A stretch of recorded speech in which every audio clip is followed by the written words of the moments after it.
अच्छा, आपको मेरी स्क्रीन नजर आ रही है? मैंने जी आ एक्सेल, रही है। हाँ एक्सेल शेयर किया हुआ है, ब्लैंक वर्कशीट आपको नजर आ रही होगी। अच्छा जी, आज हमने नेक्स्ट फंक्शन है सम इफ, उसकी तरफ बढ़ना है। इससे पहले हमने सम का फंक्शन देखा था, और सम के फंक्शन में आपको याद है कि हमने सेल रेंज दी थी, और सम के फंक्शन ने उस सेल रेंज के अंदर जितने भी नंबर्स थे उन सबको सम करके और आंसर हमें दे दिया था। ठीक है, अब सम इफ जो है इसमें ये होता है कि ये भी, इसको भी हम एक सेल रेंज प्रोवाइड करते हैं, लेकिन साथ में एक कंडीशन भी बताते हैं। तो जिस जिस सेल में वो कंडीशन ट्रू होती है तो सिर्फ उन्हीं सेल्स का सम लिया जाता है। ठीक है, तो एक एग्जांपल मैं क्रिएट करता हूँ यहाँ पे। तो फर्स्ट करें कि हमारे पास कोई प्रोडक्ट है, या यूं कह लें कि सेल्स बाय सेल्समैन। ठीक है, तो कोई सेल्समैन 1 है, सेल्समैन 2 है, सेल्समैन 3 है, सेल्समैन 4 है, ठीक है, और सेल्समैन 5 है। और इन्होंने सेल कितने कितने की है, हम कोई वैसी कोई रफ सी रैंडम कुछ नंबर ले लेते हैं। फॉर एग्जांपल जो सेल्समैन 1 है उसने 7,000 की सेल की है। ठीक है, और सेल्समैन 2 जो है उसने फॉर एग्जांपल 5,000 की सेल की है।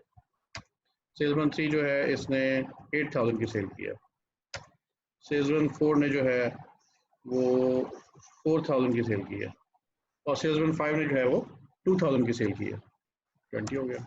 अच्छा, 2,000 की सेल की है। थोड़ा सा जूम कर देता हूँ ताकि आपको ज़्यादा बेहतर नज़र आ जाए। अच्छा,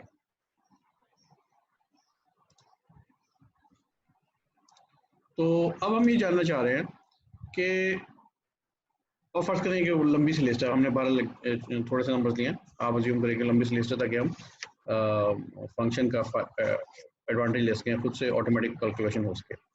अच्छा, हम ये चाह रहे हैं कि ये जो सेल्स की अमाउंट्स हैं इसमें हम देखना चाह रहे हैं कि 4,000 से ग्रेटर जो वैल्यूज हैं वो उनका सम कितना है। 4,000 से ग्रेटर, 4,000 उसमें इंक्लूडेड नहीं है। ठीक है, तो अगर तो मैं सम यूज करता हूँ तो फिर तो आपको पता है कि सम को मैंने ये रेंज दी C5 से C9 तक, और इसको मैंने कर दिया एंटर, तो ये तो सबका सम आ गया। मुझे सबका सम तो नहीं चाहिए। ठीक है, ये सम का फंक्शन यहाँ अप्लाई किया। ठीक है, मुझे तो चाहिए कि वो वाले आ जाए जहाँ पर ग्रेटर देन 4,000 हो, उनका सम आ जाए। ठीक है, तो उसके लिए सम इफ का फंक्शन है, सम इफ। अब C13 सेल में मैं सम इफ का फंक्शन यूज करने जा रहा हूँ, सम इफ, और इसमें सबसे पहले मैं रेंज प्रोवाइड करूंगा कि किस रेंज में क्राइटेरिया को चेक करना है। ठीक, तो मैं ये सेल रेंज प्रोवाइड कर रहा हूँ C5 से C9 तक। ठीक है, और फिर नीचे आप देख रहे हैं वो हेल्प में वो दिखा रहा है कि जी रेंज के बाद कॉमा लगा के क्राइटेरिया प्रोवाइड करें, और यहाँ पे आपने देखा कि रेंज भी बगैर स्क्वायर ब्रैकेट्स के दिखाया जा रहा है, और क्राइटेरिया भी बगैर स्क्वायर ब्रैकेट्स के दिखाया जा रहा है। और उसके बाद एक सम रेंज है, थर्ड आर्ग्यूमेंट, जो कि स्क्वायर ब्रैकेट्स के अंदर दिखाया हुआ है। तो स्क्वायर ब्रैकेट्स का मैंने आपको शायद कल भी बताया था कि जो आर्ग्यूमेंट स्क्वायर ब्रैकेट्स के बगैर दिखा रहे हैं, एक्सेल में दिखा रहा है, वो मस्ट आर्ग्यूमेंट्स है, वो हमने प्रोवाइड करने ही करने हैं। अगर हम प्रोवाइड नहीं करेंगे तो एक्सेल हमें एरर देगा। जैसे कि अगर मैं यहाँ पर पेरेंथेसिस क्लोज करके और एंटर करूँ, तो ये देखिए जैसे ही मैंने एंटर किया एक्सेल ने एरर दे दिया कि भाई आपने you have entered too few arguments for the function, यानी कि मजीद कुछ आर्ग्यूमेंट्स प्रोवाइड करने की जरूरत है। इसे ओके करते हैं, और हम मजीद जो है क्राइटेरिया जो हमने प्रोवाइड करना है वो प्रोवाइड करते हैं। चलिए, कॉमा, और कॉमा लेके और फिर मैं कहता हूँ डबल कोट्स के अंदर ग्रेटर देन 4,000। ठीक है, डबल कोट्स के अंदर ग्रेटर देन 4,000, एंटर। तो ग्रेटर देन 4,000 जो नंबर्स हैं उनका सम हो गया, जैसे कि 7,000 प्लस 5,000 ये हो गया 12,000, और फिर 12,000 प्लस 8,000 इज इक्वल टू 20,000। 4,000 और 2,000 जो है वो शामिल नहीं हुए, क्योंकि हमने कंडीशन दी थी कि ग्रेटर देन 4,000 वाली जो फिगर्स है उनको सम कर लो।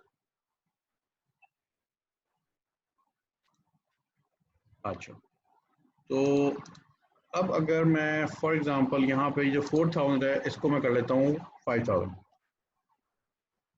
तो क्या होगा, ये जो 20,000 है इसमें चेंज आएगा या नहीं आएगा उमर? जी उमर आप बताएं। उमर मेरी आवाज आ रही है? अहमद आप बताइए। ये आएगा चेंज, 4,000 से ग्रेटर है ना। ठीक है, तो वो जो 20,000 लिखा हुआ है वो क्या बन जाएगा? 25,000। 25,000 बन जाएगा, बिल्कुल ठीक है, ये मैंने एंटर किया है, देखिए 25,000 बन गया। ठीक है, और जैसे ही मैं इसको फिर रिवर्ट भी करता चले 4,000 के लिए आता हूँ, तो अब ये 4,000 जो है ये ऑल टुगेदर निकल जाएगा, और सिर्फ वो जो ऊपर वाले तीन वैल्यूज हैं 7,000, 5,000 और 8,000, सिर्फ उनका सब हमें 20,000 की शक्ल में लिखा हुआ नजर आ रहा है। अच्छा, और एक काम और करते हैं कि यहाँ पर लेट्स से इस 4,000 को मैं करता हूँ 2,000। ठीक है, और मैं ये जानना चाह रहा हूँ कि भाई जो गिवन सेल रेंज के अंदर जितने भी 2,000 हैं उनका सम मेरे पास आ जाए। ठीक है, उसके लिए मैं क्राइटेरिया में सिर्फ 2,000 लिख दूंगा तो वो भी काफ़ी होगा, और जाहिर है मैंने सम इफ का फंक्शन यूज़ करना है। ठीक है, और यहाँ पर मैं एक्चुअली फार्मूला अप्लाई कर रहा हूँ, सम इफ। ठीक है, और रेंज जो है वो है मेरे पास C5 कॉलन C9। ठीक है, और कॉमा क्राइटेरिया में कि जहाँ जहाँ 2,000 हैं उनका सम ले लो, तो ये 2,000 लिख के और ये मैंने पेरेंथेसिस क्लोज कर दिया। ठीक है, तो आंसर क्या आना चाहिए उमर आप बताइए? 4,000। एग्जैक्टली, ये देखिए मैं जैसे ही एंटर करता हूँ तो ये 4,000 आ गया। ठीक है, ले और अगर मैं किसी और जगह पर वैल्यू चेंज करूँ, जैसे कि ये 5,000 है इसको मैं 2,000 कर दूँ, तो ये जो 4,000 आपको नीचे सम इसके सामने लिखा हुआ नजर आ रहा है सेल C14 में, ये बन जाएगा 6,000।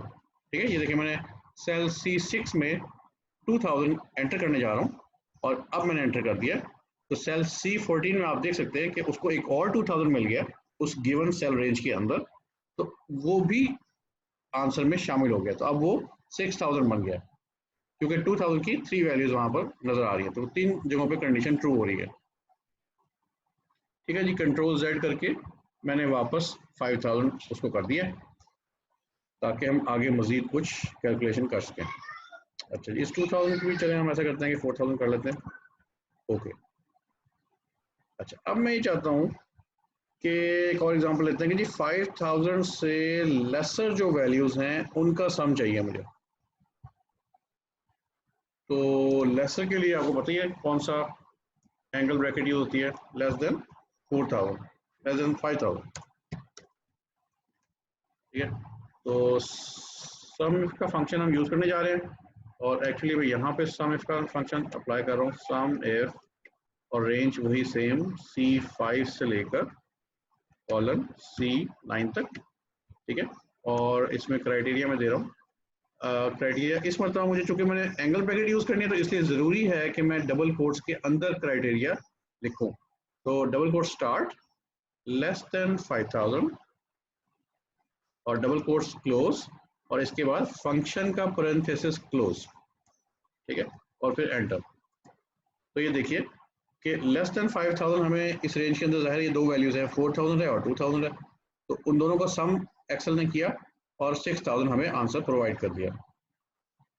ठीक है, अब मुझे ये तो बताने की जरूरत नहीं है कि यहाँ पे अगर मैं 7,000 को जो है वो लेट से 3,000 कर दूँ तो ये 6,000 जो है वो 9,000 बन जाएगा। चलें करके फिर भी देख लेते हैं। ये रहे जी, तो देखें 9,000 जो है वो उसको एक और वैल्यू मिल गई है जो कि 5,000 से स्मॉलर है, तो अब मजीद उसमें 3,000 ऐड होकर वो 9,000 हो गया। चलिए वापस करते हैं, कंट्रोल Z करके वैल्यू को रिवर्ट कर दिया। ओके, ये हो गया। और सम इफ में एक जो थर्ड पैरामीटर है ज़रा उसको भी देखते हैं कैसे काम करता है। तो उसके लिए हम अपने एग्जांपल में थोड़ी सी एडिशन करते हैं कि ये जो है हमने देखा कि जो वैल्यूज लिखी हुई हैं 7000, 5000, 8000, 4000 और 2000, ये तो है सेल्स पर्सन ने सेल्स कितनी कितनी अमाउंट की हैं, ठीक है। तो अज्यूम करते हैं कि जी उनको कमीशन भी प्रोवाइड किया जाता है जो वो सेल्स करते हैं, जो कि सेल्स अमाउंट का 10% है। तो सेल्स अमाउंट का 10% आपको पता ही है, फार्मूला हम यहाँ पे बना सकते हैं मल्टीप्लाइड बाय 10%, ठीक है। तो ये शायद हमने पहले किया नहीं था, लेकिन इस तरह हो सकता है कि मल्टीप्लाइड बाय, ये देखें, मल्टीप्लाइड बाय 10%, ऐसे भी कर सकते हैं, या आपको पता है कि डिवाइडेड बाय 100 भी मैं कर सकता हूँ। दोनों सूरतों में हमारे पास 10% कमीशन कैलकुलेट होकर उसका आंसर आ जाएगा। और अब मैं इसको फिल हैंडल को ड्रैग कर रहा हूँ ताकि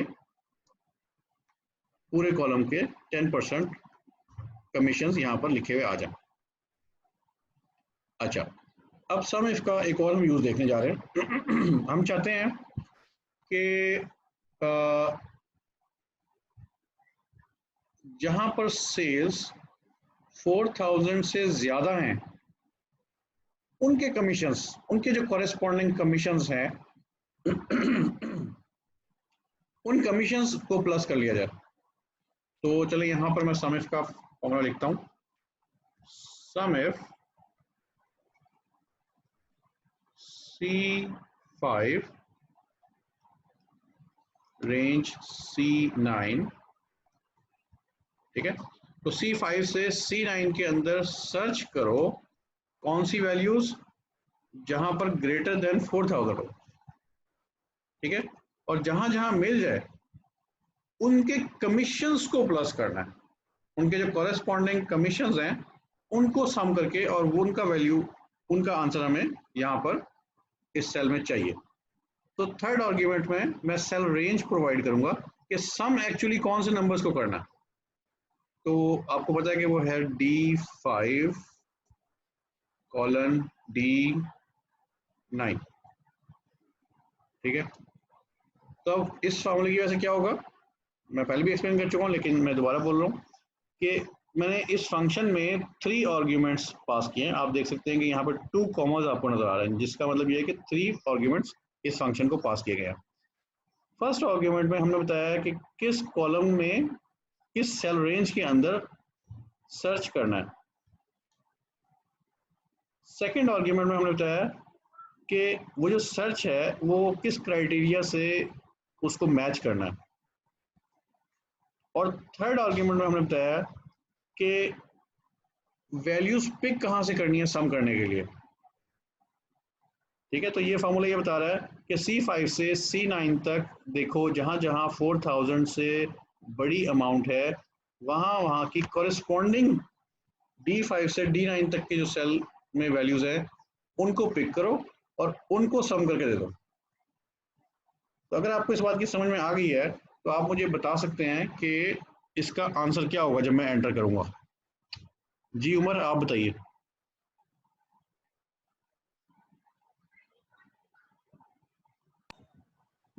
आंसर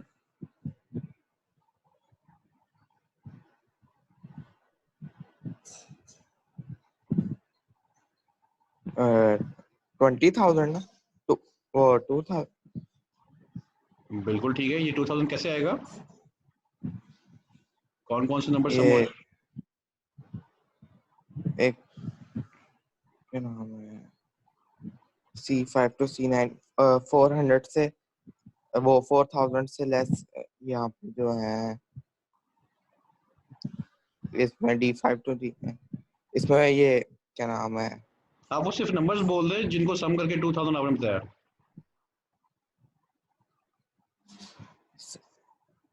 वो क्या नाम है 7000, 5000 और ये वो 700 और 500 और ये 200। नहीं,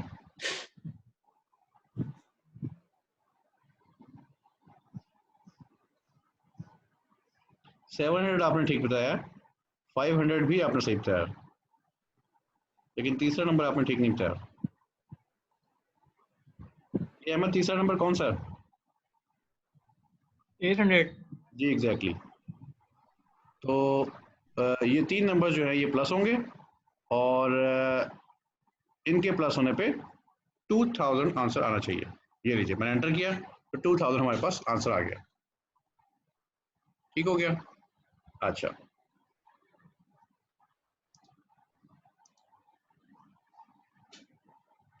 तो अब हम जो है सेम ये काम करते हैं कि जहां पर 2000 है सेल्स, उसके कमीशंस को सम करके हमें दे दो। तो is equal to sum if C5 colon C9, ठीक है, इस सेल रेंज में क्राइटेरिया सर्च करना है, कॉमा क्या सर्च करना है कि जहां पर 2000 वैल्यूज हैं, 2000 जहां जहां है तो उनके कॉरिस्पॉन्डिंग जो D5 कॉलन D9 रेंज के अंदर वैल्यूज हैं उनको सम कर लो और उनका आंसर प्रोवाइड कर दो। ठीक है, तो मैंने जैसे ही एंटर किया तो जाहिर है उसको 2000 जो है वो एक ही सेल में मिला जो कि है C9 और उसका कॉरिस्पॉन्डिंग कमीशन जो कि 200 है, एक ही नंबर है वो, किसी और में सम तो उसने होना नहीं है, तो इसलिए 200 यहाँ पर आंसर आ गया। अलबत्ता मैं इसको मजीद एक्सप्लेन करने के लिए इस 4000 को भी अगर मैं 2000 कर दूं तो इस पे ऊपर भी कंडीशन ट्रू हो जाएगी और इसका कमीशन जो 200 बन गया 10% की वजह से, तो ये 200 प्लस 200 इज इक्वल टू 400। तो यहाँ देखिए आपको इस सेल में 400 सम इफ के फंक्शन ने रिटर्न कर दिया। कंट्रोल Z करके मैंने अंडू कर दिया। ठीक है जी, और इसी तरह से जल्दी से जो है अभी तीसरे को भी चेक कर लेते हैं। सम if C5 colon C9 comma, अब चूंकि मैंने लेस देन का साइन लगाना है तो जरूरी है कि डबल कोट्स के अंदर लिखा जाए 5000 कॉमा D5 कॉलन D9। ठीक है, सेम जो हमने ओल्ड जो सीख चुके हैं वही चीज हमें दोबारा एक तरह से हमने देख लिया। तो ये है सम इफ के कैसे काम करता है। अच्छा, अब एक काम ये करते हैं कि एक और एग्जांपल देखते हैं सम इफ की। ये पहले से एग्जांपल मेरे पास है।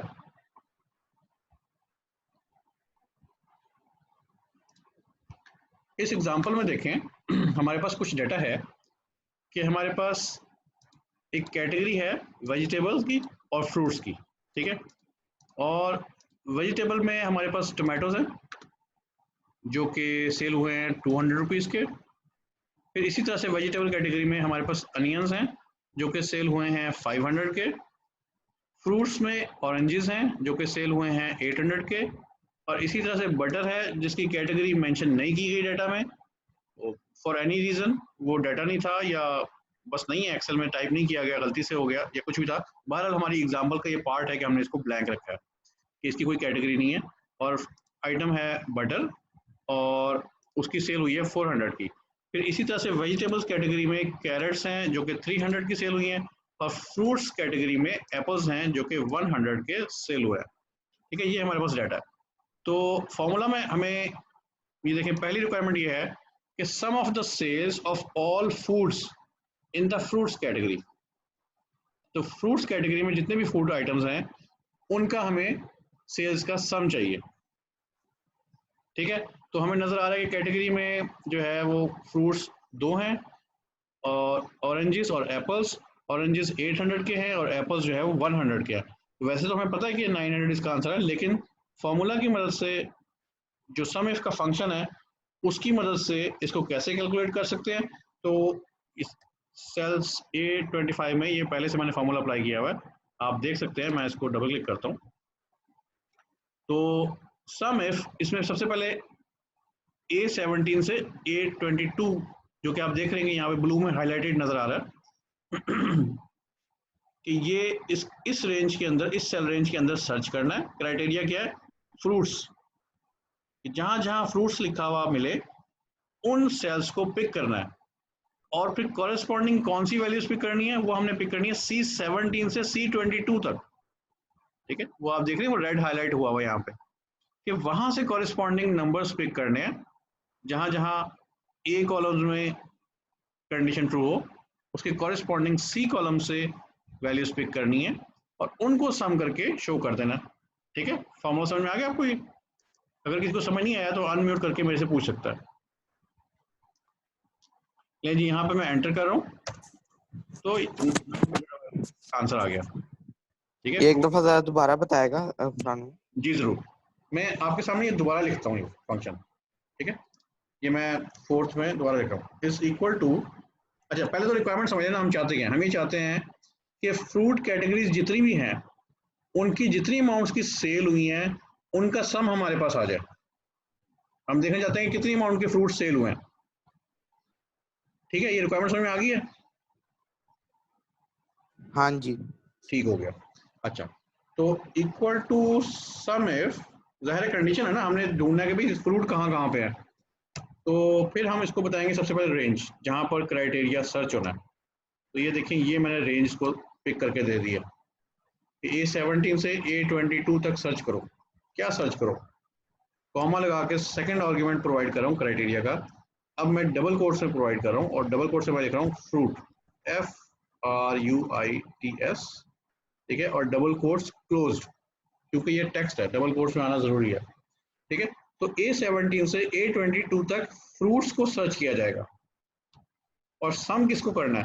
कॉमा लगा के तीसरे आर्गुमेंट में मैं बताऊंगा कि C17 से C22 तक जो सेल्स हैं वहां से कॉरेस्पॉन्डिंग वैल्यूज जो है उनको पिक करके उनका सम लेना। ठीक है, तो अगर आप डाटा पे नजर डालें तो आपको 19th रो में फ्रूट्स लिखा हुआ नजर आ रहा है और 22nd रो में भी फ्रूट्स लिखा हुआ नजर आ रहा है और दोनों की कॉरेस्पॉन्डिंग सेल्स अमाउंट है 800 और 100। तो दोनों का सम 900 आता है ना। तो अगर हमने फॉर्मूला सही लिखा है तो मेरे एंटर करने के बाद यहाँ पर 900 लिखा हुआ नजर आना चाहिए। ठीक है, जी ठीक है। समझ आ गया उमर? अच्छा, ये मैंने देखे हाँ एंटर जी, किया, एंटर किया तो देखे 900 लिखा हुआ आ गया। ठीक है, अब मैं एक काम करता हूँ कि यहाँ पर इस वेजिटेबल्स को ना फ्रूट चेंज कर देता हूँ, इसको यहाँ पर लिखता हूँ फ्रूट्स। वैसे बाय द वे टोमेटोज मेरा ख्याल है एक्चुअली फ्रूट्स होते हैं, जहाँ तक मुझे याद पड़ता है। अच्छा जी, तो ये फ्रूट्स मैं लिख रहा हूँ और मैंने टोमेटोज के सामने कैटेगरी जो है फ्रूट्स कर ये एंटर कर दिया मैंने। जैसे ही मैंने एंटर किया तो देखें जो सेल्स उसकी जो 200 थी वो भी अब प्लस हो गई है। तो 900 प्लस 200 इज इक्वल टू 1100। तो आप देख सकते हैं कि यहाँ पर हमारे पास 1100 सम आ गया। ठीक हो गया उमर, क्लियर है? जी क्लियर है। Very good. कंट्रोल Z करके मैंने इसको अंडू कर दिया। अच्छा जी, नेक्स्ट प्रॉब्लम स्टेटमेंट यहाँ पर गिवन है कि sum of the sales of all foods in the vegetable category, जैसे फ्रूट्स का था बिल्कुल वैसे ही वेजिटेबल को हमने सर्च करना है और उनकी कॉरेस्पॉन्डिंग जो सेल्स अमाउंट्स हैं उनको प्लस करना है। ठीक है, तो क्या आंसर आना चाहिए? अहमद आप बता सकते हैं डाटा को देख के? इसका क्वेश्चन आपने पिक किया? ये दोबारा पूछेगा दफा? जी जरूर। जहां पर कैटेगरी वेजिटेबल्स हैं उनकी सेल्स अमाउंट का हमें सम चाहिए। तो आप डाटा को देख के बताइए कि क्या आंसर होगा इसका।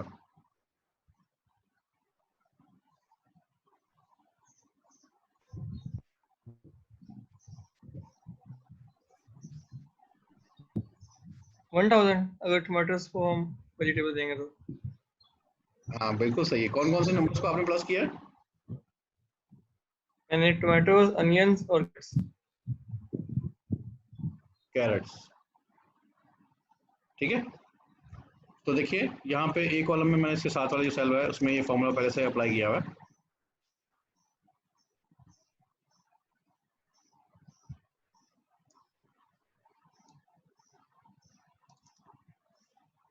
तो देखें सम इफ को मैंने A17 से A22 की रेंज दी हुई है जहां पर सर्च करना है। और क्या सर्च करना है? ये सेकंड आर्गुमेंट में बताया कि जी वेजिटेबल्स का वर्ड सर्च करना है। ठीक है, जहां जहां मिले उसके कॉरेस्पॉन्डिंग C17 से C22 के अंदर जो सेल्स हैं कॉरेस्पॉन्डिंग सेल्स, उनसे वैल्यूज पिक करनी है और उनका सम प्रोवाइड कर देना। ठीक है, और वो हमने पहले देख लिया कि ये वो 3 वेजिटेबल्स हैं जिनका सम जो है वो 1000 बनता है। और जब हमने फॉर्मूला लिखा है, फॉर्मूला लिखने के बाद एंटर किया है तो हमारे पास 1000 ही आया है। ठीक हो गया। अच्छा, तीसरी प्रॉब्लम पढ़े, problem statement, sum of the sales of all foods that do not have any category specified. यानी हमें पता है कि हमारे डाटा में कुछ ऐसे भी फूड आइटम्स हैं जिनकी कैटेगरी मेंशन नहीं है, तो उनके हमें टोटल सेल्स अमाउंट चाहिए, सम चाहिए उनके टोटल। ठीक है, तो हमें पता है कि बटर है वहाँ पे जिसकी कैटेगरी मेंशन नहीं है और उसकी सेल्स अमाउंट जो है 400 है, तो सम इसका फंक्शन अगर हम ठीक तरीके से लिख लें तो उसका आंसर 400 ही आना चाहिए। ठीक है, तो देखते हैं कि सम इसका फंक्शन यहाँ पर कैसे अप्लाई किया गया। सम इसके फंक्शन को पहला आर्ग्यूमेंट बिल्कुल वही प्रोवाइड किया गया जो कि अब तक हमने पिछली एग्जांपल्स में भी देखा है कि A17 से A22 तक के जो है वो सेल रेंज है जिसमें सर्च करना है। क्या सर्च करना है? कॉमा लगा के हमने सेकंड आर्ग्यूमेंट में बताया है double quotes and double quotes, यानी डबल कोट्स 2 दफ़ा है और दरमियान में कोई वैल्यू नहीं है। इसका मतलब ये है कि वो वाले सेल्स सर्च होंगे जिनमें कोई वैल्यू नहीं है। ठीक है, डबल कोट्स के दरमियान में कोई वैल्यू नहीं दी ना, तो इसलिए वो वाले सेल्स सर्च होंगे जिनमें कोई वैल्यू नहीं है, यानी कि वो ब्लैंक है। ठीक है, ब्लैंक है। तो जहां जहां ब्लैंक मिलेगा उनके कॉरेस्पॉन्डिंग सेल्स की कॉलम, यानी कि C17 से C22 तक जो कॉरेस्पॉन्डिंग सेल बनता है ए कॉलम के, वहां से नंबर्स पिक किए जाएंगे और उनका सम यहाँ पर दिखा दिया जाएगा। ठीक है, तो ये देखिए मैं जैसे ही एंटर करता हूँ तो 400 मेरे पास आ गया। चलिए मैं एक काम करता हूँ कि मैं ये जो टोमेटोज की कैटेगरी लिखी है ना इसको ख़त्म कर रहा हूँ। टोमेटोज की कैटेगरी के सेल में जाके मैंने डिलीट प्रेस कर दिया तो वो वाला सेल भी ब्लैंक हो गया। तो अब हमारे पास 2 ब्लैंक सेल्स हैं जहाँ पर कैटेगरीज ब्लैंक है। उनकी जो कॉरेस्पॉन्डिंग अमाउंट्स हैं वो है 200 और 400 विच इज़ 600। तो आप देख सकते हैं कि जहाँ पे हमने ब्लैंक का फॉर्मूला लगाया हुआ है वहाँ पर अब हमें 600 लिखा हुआ नज़र आ रहा है, यानी कि सेल A27। जी क्लियर है यहाँ तक? कोई क्वेश्चन हो यहाँ तक तो आप पूछ सकते हैं।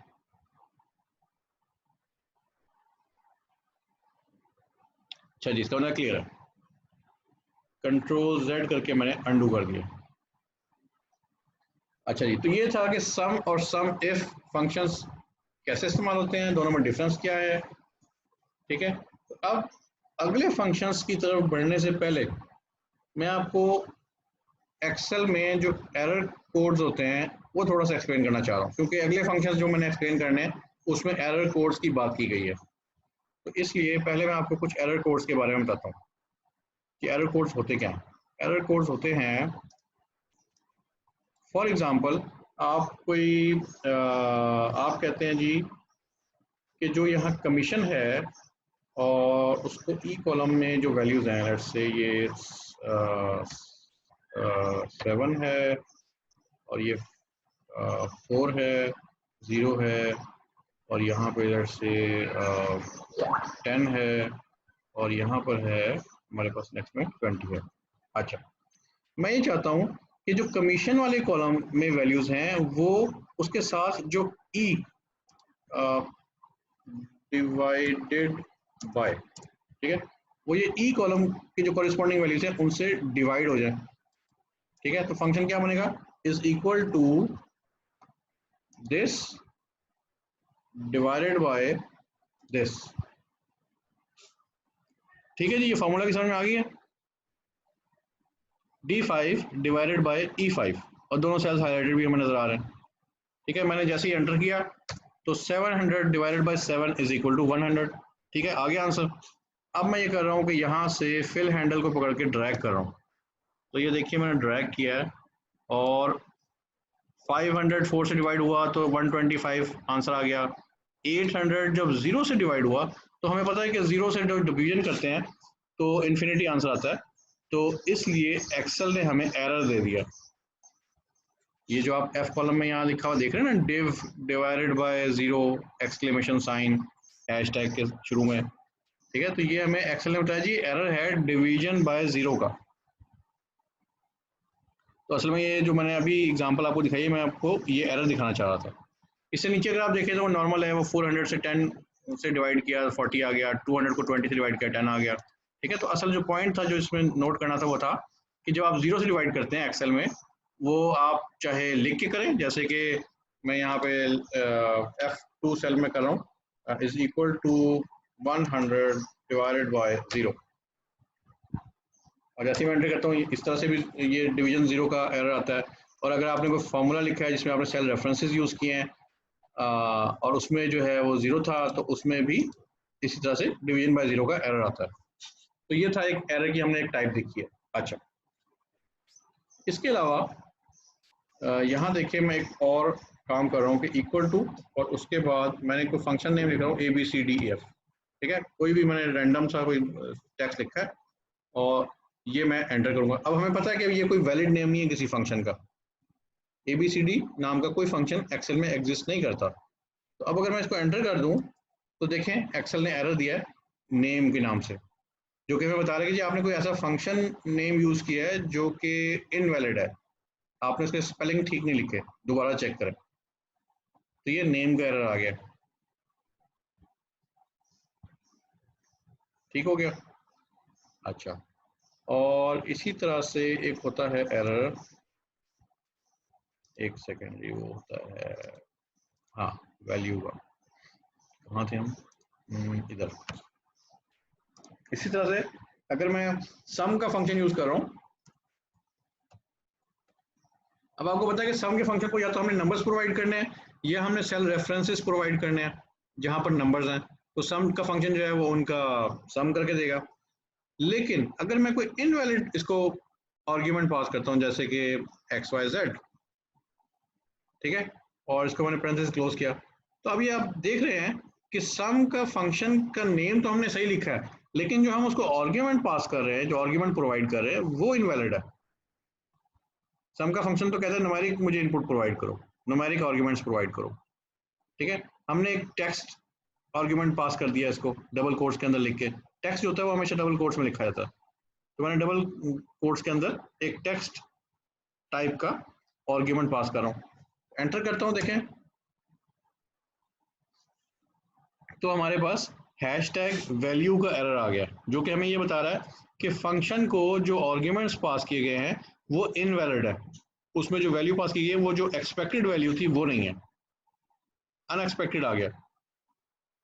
तो यूजर को कहा जा रहा है जी कि अब आप जरा दोबारा चेक करें इसको कि आपने इसमें गलती क्या की है। ठीक है, तो हम इस पे जैसे हम इसको सेलेक्ट करते हैं, हम इसको डबल क्लिक करके एडिट मोड में जा सकते हैं इसको ठीक करने के लिए, या अगर आपने डबल क्लिक नहीं भी किया तो आप फार्मूला बार में देख सकते हैं कि फार्मूला बार में फंक्शन किस तरह से यूज किया गया। तो ये हमने 3 तरह के एरर देखे। अच्छा जी, अब मैं आगे चलता हूँ। हमारे पास फंक्शंस हैं, एक एग्जांपल डाटा है हमारे पास। ठीक है, 6 मिनट है, हम इसमें से कुछ जितने भी देख पाएंगे हम देख लेते हैं। अच्छा, ये जो फंक्शंस आप देख रहे हैं, ये जो फर्स्ट रो में इनके नाम लिखे हुए हैं, is blank, is is error, is logical, is NA, is non-text, is number, is text। ठीक है, ये सारे फंक्शन हैं, और नीचे जो आप false true false true false true लिखा हुआ देख रहे हैं ना, ये एक्चुअली इन फंक्शंस को यूज किया गया है इन्हीं के कॉलम्स के अंदर, और डाटा हमने यूज किया है जो ए कॉलम में लिखा हुआ है। ठीक है, और ये जो फंक्शंस जो आपको मैंने भी नाम बोल के और आप देख भी रहे हैं ये लिखे हुए हैं, इन फंक्शंस को हम इज फंक्शंस भी कहते हैं, क्योंकि ये सारे फंक्शंस जो हैं वो इज के वर्ड के साथ शुरू होते हैं। अच्छा, ये ऐसे फंक्शंस हैं जिनको हम जो आर्ग्यूमेंट्स पास करते हैं, ये उन आर्ग्यूमेंट्स को इवेल्युएट करते हैं और फिर हमें ट्रू या फॉल्स रिटर्न करते हैं। ठीक है, ये जितने भी फंक्शन हैं ये हमें ट्रू या फॉल्स रिटर्न करते हैं। हम इनको कोई वैल्यू पास करते हैं, जैसे कि हम इनको कोई वैल्यू पास करते हैं, फॉर एग्जांपल ये इज नंबर वाला जो एच कॉलम में आप देख रहे हैं, इसको हम वैल्यू पास करेंगे और इज नंबर जो है वो देखिएगा क्या जो वैल्यू पास की गई है वो क्या वो एक नंबर है या वो नंबर नहीं है। तो अगर वो नंबर होगा तो इज नंबर जो है वो हमें आंसर देगा ट्रू, अगर नंबर है तो इज नंबर हमें आंसर देगा ट्रू। और अगर जो वैल्यू पास की गई है इस नंबर के फंक्शन को, जो आर्ग्यूमेंट पास किया गया है, अगर वो नंबर नहीं है तो इस नंबर हमें आंसर देगा फॉल्स। ठीक है, यहां तक बात समझ में आ गई है? किसी को समझ ना आई हो तो आप अनम्यूट करके पूछ सकते हैं। ठीक है, आपकी खामोशी को मैं समझता हूँ कि आपको समझ आती चली जा रही है, जबरदस्त। अच्छा, तो सबसे पहले फंक्शन है जी हमारे पास इज ब्लैंक। अच्छा, सबसे पहले तो डाटा देख लेते हैं। डाटा में हमारे पास 20 है, ब्लैंक सेल है, एबीसी है यानी कि टेक्स्ट है। 20 जो था वो नंबर था, एबीसी एक टेक्स्ट है, ठीक है। ट्रू, ट्रू जो है वो एक लॉजिकल वैल्यू है, ट्रू फॉल्स, ठीक है। लॉजिकल वैल्यू बोलते हैं इसको, इसको बुलियन वैल्यू भी कहते हैं और लॉजिकल वैल्यू भी कहते हैं, ट्रू फॉल्स। कि कोई चीज़ या ट्रू है, कोई स्टेटमेंट या तो ट्रू है या फॉल्स है। तो ये ट्रू लिखा हुआ है, TRUE, आप फार्मूला बार में देख सकते हैं, मैंने एज इट इज टाइप किया हुआ है। और इसी तरह से इससे नीचे फॉल्स है, FALSE, फार्मूला बार में आप देख सकते हैं कि मैंने एज इट इज टाइप किया हुआ है। तो जब आप ट्रू फॉल्स लिखते हैं तो एक्सेल इसको लॉजिकल वैल्यू के तौर पे लेता है।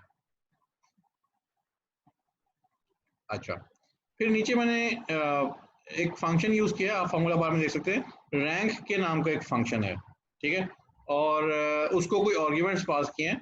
रैंक का फंक्शन हम शायद किसी आगे की किसी क्लास में देखेंगे, लेकिन फिलहाल इसको मैंने यूज करने का मकसद ये था कि मैं एरर जनरेट करवाना चाहता था जो कि NA एरर है, NA एरर, ठीक है।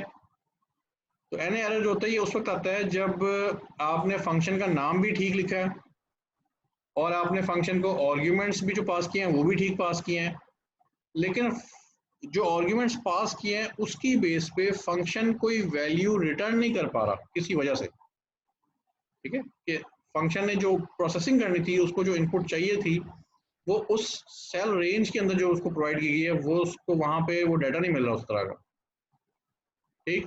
तो इसलिए जो है वो उसने रिटर्न किया है NA। नेक्स्ट, नेम एरर, जैसे कि थोड़ी देर पहले हमने देखा कि नेम एरर उस वक्त आता है जब फंक्शन का नेम आपने ठीक टाइप ना किया हो। फार्मूला बार में आप देख सकते हैं कि मैंने फंक्शन इसमें उसका नेम लिखा हुआ है ABCD, जो कि इनवैलिड नेम है, कोई इस नाम का कोई फंक्शन नहीं होता, इसलिए नेम एरर यहाँ पर शो हो रहा है। नेक्स्ट है वैल्यू एरर, जैसे कि हम पहले भी देख चुके हैं और फार्मूला बार में आप इस वक्त देख भी रहे हैं कि सम के फंक्शन को कोई टेक्स्ट हमने प्रोवाइड कर दिया AFSA डबल कोट्स के अंदर, तो सम का फंक्शन तो कहता है मुझे नंबर्स दो ताकि मैं सम करके दूं, ठीक है। तो हम इसको इनवैलिड वैल्यू प्रोवाइड करें यहाँ इस एग्जांपल के अंदर, तो इसलिए वैल्यू का एरर हमें दिखाया जा रहा है। और डिवीजन बाय जीरो आपको पता ही है, ठीक है। फार्मूला बार में आप देख सकते हैं कि 5 डिवाइडेड बाय जीरो किया जा रहा है, तो जब जीरो से डिवाइड होता है तो फिर डिवीजन का एरर आता है, डिवीजन बाय जीरो का एरर आ जाता है, ठीक है जी। चलिए, तो था डाटा। अब जरा इस ब्लैंक का फंक्शन देखते हैं। इस ब्लैंक का फंक्शन ये करता है कि आप इसको एक सेल का रेफरेंस प्रोवाइड करते हैं, जैसे कि आप देख रहे हैं इस वक्त फार्मूला बार में कि इस ब्लैंक को सेल रेफरेंस A2 प्रोवाइड किया गया, और A2 में आप देख सकते हैं कि वो सेल ब्लैंक नहीं है, वहां पर एक नंबर लिखा हुआ है 20, ठीक है। वहां पर ब्लैंक नहीं है, जो सेल रेफरेंस इसको पास किया गया, जो आर्गुमेंट पास किया गया है वो ब्लैंक नहीं है। इस वजह से इस ब्लैंक ने हमें फॉल्स रिटर्न किया, और सेल में आपको इस वक्त फॉल्स लिखा हुआ नजर आ रहा है। जो B2 सेल है आपको इस वक्त फॉल्स लिखा हुआ नजर आ रहा है, ठीक है। B3 सेल देखें, इससे नीचे वाला, वहां पर ट्रू लिखा हुआ। क्यों? क्योंकि इसको हमने जो आर्ग्यूमेंट पास किया वो है A3, और A3 सेल को आप देख सकते हैं कि वो एम्प्टी है, ब्लैंक है, इसलिए इस ब्लैंक ने हमें ट्रू रिटर्न किया। और इसी तरह इस कॉलम में जो नीचे जितने भी आपको नजर आ रहे हैं सबके सब फॉल्स हैं। क्यों? क्योंकि उनकी कॉरेस्पॉन्डिंग जो A कॉलम में वैल्यूज हैं वो कुछ ना कुछ वैल्यू जरूर है वहां पे, वो ब्लैंक नहीं है, इसीलिए ये तमाम हमें फॉल्स यहाँ पर लिखे हुए नजर आ रहे हैं। इस ब्लैंक ने इन सब जगहों पर फॉल्स रिटर्न किया, सिर्फ एक जगह पर ट्रू रिटर्न किया है जहां पर उसको ब्लैंक मिला है। लेकिन टाइम हमारे पास खत्म हो गया, इंशाल्लाह कल हम यहीं से शुरू करेंगे। आगे जो इसके बाकी फंक्शंस हैं, ये जो I कॉलम तक आपको नजर आ रहे हैं, इंशाल्लाह इनको हम कल देखेंगे। और अपना ख्याल रखिएगा।